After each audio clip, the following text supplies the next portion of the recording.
Greetings, vloggers, bloggers, followers, and potters. Dustin here from Dustin's Dynasty with the second half of this week's vlog. Today, I want to mention that my background is the same as the last few weeks. It's still winter here in Pennsylvania, and it is a snowy day here. And as such, I wanted to continue the feeling of the outdoor wilderness. So we have that information on that background and where I got it from and where you can get it in the description of the video.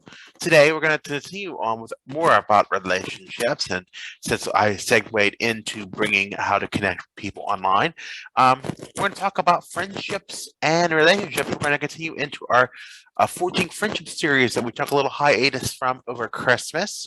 Today, we're going to talk about the 9 signs of attraction.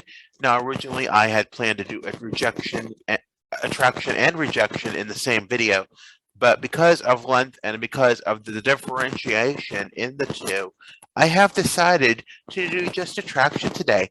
And it's a very subtle thing, and people don't understand it. And being autistic, it's hard to understand subtlety. But without further ado, let's go ahead and read our disclaimer that we read every time before we start a Forging Friendship series. So I'm going to say, welcome to my Forging Friendships Relationships vlog series. While I'm certainly no expert, being in my mid-30s, I do have some insight to share about relationships within the autistic community. The intention is to share my insight and knowledge in topics of relationships, whether for dating or to find a friend, and the common issues that autistics face today. So, as I was saying, when someone wants us, and when I say wants us, that means not as a possessive term, but as they want to be our friend, or they want to be in a relationship with us, or they want to just be involved with us somehow.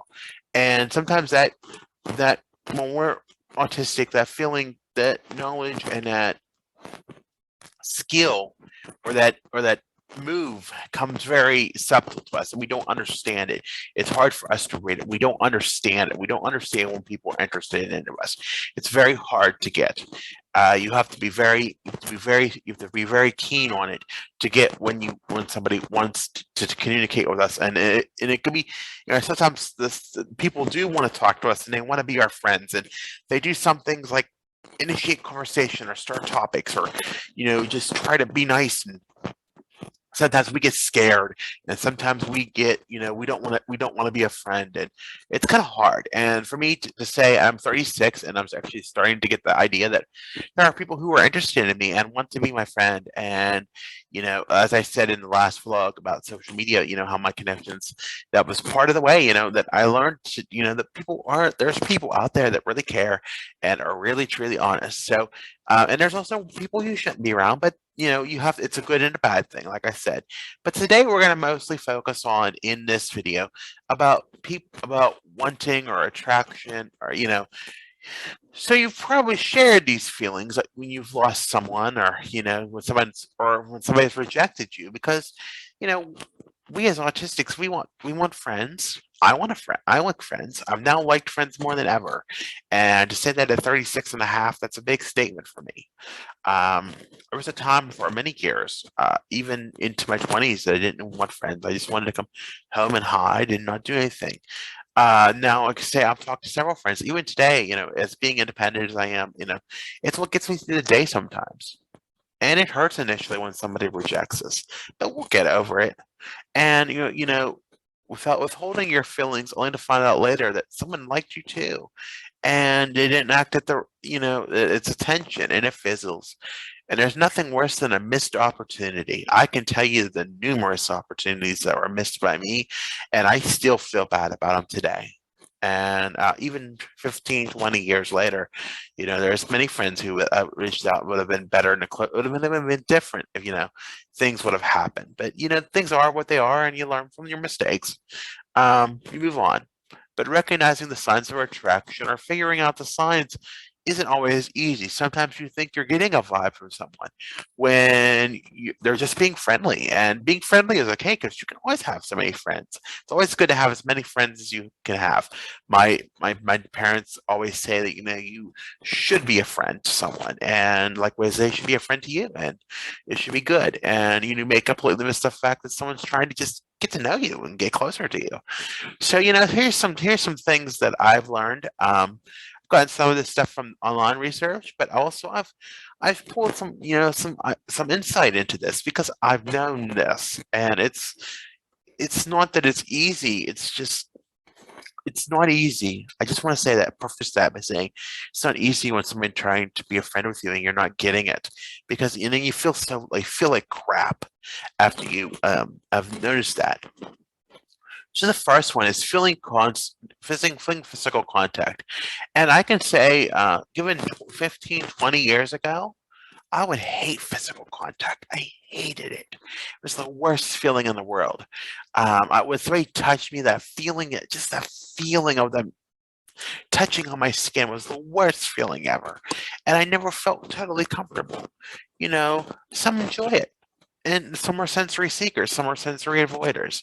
That's just how it is. And it's a different world, everybody's different. You have to ask. Consent thing is very important. And we've always got into that on this channel about being consentful. But that's the thing. You have to ask before you do it. And if they're doing it subtly, they're just likely to want to be your friend. And if someone bumps into you or while walking or touches your arm in conversation, there's a good chance that they're interested in you. And non-sexual physical touch is a common way people form bonds. Without a crush, the frequency of this kind of touching increases. And if you're still not sure if they're interested, a good trick is to compare how they make contact with you and how often they make contact with others. If they're looking you in the eyes, and I know that's not always a telltale sign, but we suck at eye contact. We'd have issues with it. It took me until I was in my 20s to get used to doing eye contact, even in my late 20s, until I had my job 12 years ago. And I knew I had to have eye contact to do well at my job and to excel at it and get good results for my job, which I still have, and I'm thankful I have. And I think that learning eye contact was a big thing for me because I had to learn it. But if you do that and you really care about somebody and you make good eye contact and you at least make that effort, it's a good thing.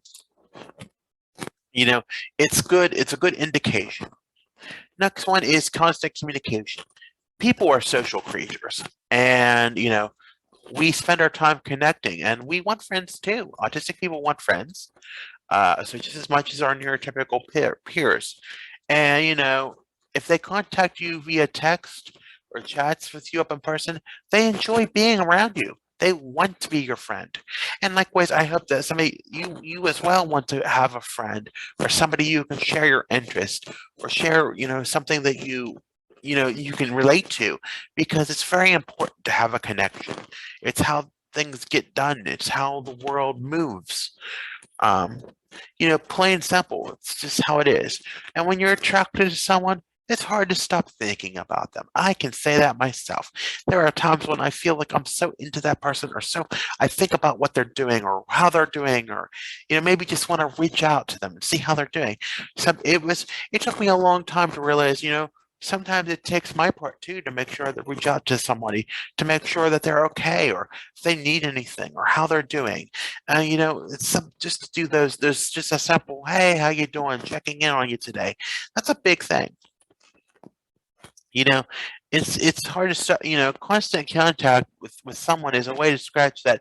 You can't get enough, but you have to be careful with that because you don't want to overdo it, and that's a sign. It's a warning sign. You don't want to overdo it, and it can offend someone. So just to have like a daily contact to make sure that they're okay, or just making sure they're okay, and when and the more the more they're interested in you because they get in touch with you every day, and using cues when meeting other people as neurotypicals is a good way to build a better bond between each other and to get to know each other way better. And it takes time. It's not overnight. It takes a lot of time. So the next one we're going to talk about is attempting to make plans.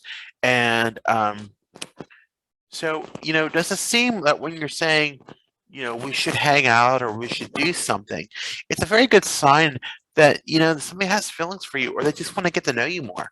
Um, when these hints and just plain sometimes outright offers, are hanging out or dropped, it means they're looking to have a more private moment with you, or maybe just some time to get to know you more.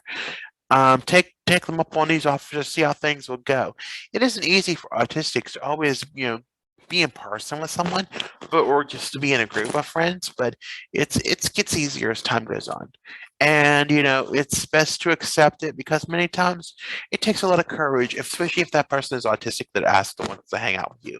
It's a big step for them, and to be rejected would feel horrible. But if you also have to counterweight with what you feel comfortable with. If you're autistic as well, if you have two autistic individuals, one is asking, if they want to join you, you have to counteract if it's good for your mental health too, and to set your boundaries. Very important so to do so. Laughter and smiling. As I always said, laughter is the best part of the medicine. And laughter is a common way we build rapport and with people we like. When we like someone, we tend to laugh when things aren't funny. And many studies cite that when we are attracted to someone, we laugh more. Have you ever cracked a joke with someone and they received it better than you hoped? Could they be your? That could be that they are indeed into you and want to be your friend. The next one is attentive and thoughtfulness. And when you like someone, you'll go above and beyond. This can come as small acts of thoughtfulness, like bringing them a favorite treats or just checking in on them during situations of minor distress. A common myth is that that we face as autistics is that we don't show empathy or apathy, and that can be, that's a big one. And I know people don't sometimes think we do that, but it's simply untrue. We are some of the most caring people in the world, and we may not show it in the way that our neurotypical peers do, but I can assure you that we genuinely care about someone, and they will find a way to be thoughtful and give the attention that we feel that that person needs. The next one is mirroring, and mirroring is like mimicking or showing that same behavior. Um, Mirroring is the act of copying someone else's behavior. It can include small gestures as well as speech patterns and non-physical behavior. Scientists say that it's a good way to build rapport with someone.